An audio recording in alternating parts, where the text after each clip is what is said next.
Hi friends, வீட்டில் இருக்க ரைஸை வச்சு குக்கரில் சிம்பிளாக 3 பேர் சாப்பிட்ற அளவுக்கு வெஜிடபிள் பிரியாணி எப்படி பண்ணலாங்கிறத பார்க்கலாம் வாங்க. குக்கரில் எண்ணெய் ஊற்றிட்டு எண்ணெய் காஞ்சோடனே பட்டை, லவங்கம், கிராம்பு, ஏலக்காயெல்லாம் போட்டு 2 பச்சை மிளகாய் ஆட் பண்ணிவிட்டு இப்போ ஆனியன் ஆட் பண்ணுறோம். ஆனியன் ஆட் பண்ணி ஆனியன் வதங்கின உடனே டொமேட்டோ ஆட் பண்ணிக்கிறோம்.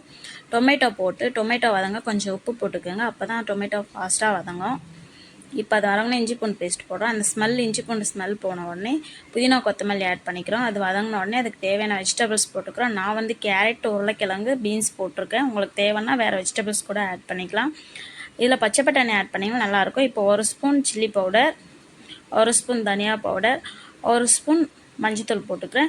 தேவைன்னா பிரியாணி மசாலா ஆட் பண்ணிக்கோங்க, அது ஆப்ஷனல் தான். உங்களுக்கு தேவைன்னா போட்டுங்க. நான் குழந்தைங்களுக்கு கொடுக்கனால நான் பிரியாணி மசாலா ஆட் பண்ணல. நான் 1 டம்ளர் ரைஸ் எடுத்திருக்கேன். இப்போ 1.5 டம்ளர் வாட்டர் ஆட் பண்ணுறேன். வாட்டர் ஆட் பண்ணி வாட்டர் கொதித்த உடனே ரைஸ் ஆட் பண்ணிக்கலாம்.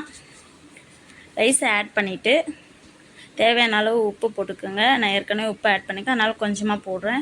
உப்பு காரெல்லாம் கரெக்டாக இருக்கான்னு செக் பண்ணிவிட்டு ஒன்ஸு நான் வந்து சோயா வந்து ஏற்கனவே தண்ணியில் ஊற வச்சு எடுத்து வச்சுருக்கேன், அதை நான் போட்டுக்கிறேன். உங்களுக்கு தேவைன்னா போட்டுக்கோங்க, இல்லைனா வேணால் அது ஆப்ஷனல் தான். இப்போ குக்கரை மூடி 3 விசில் விடுங்க.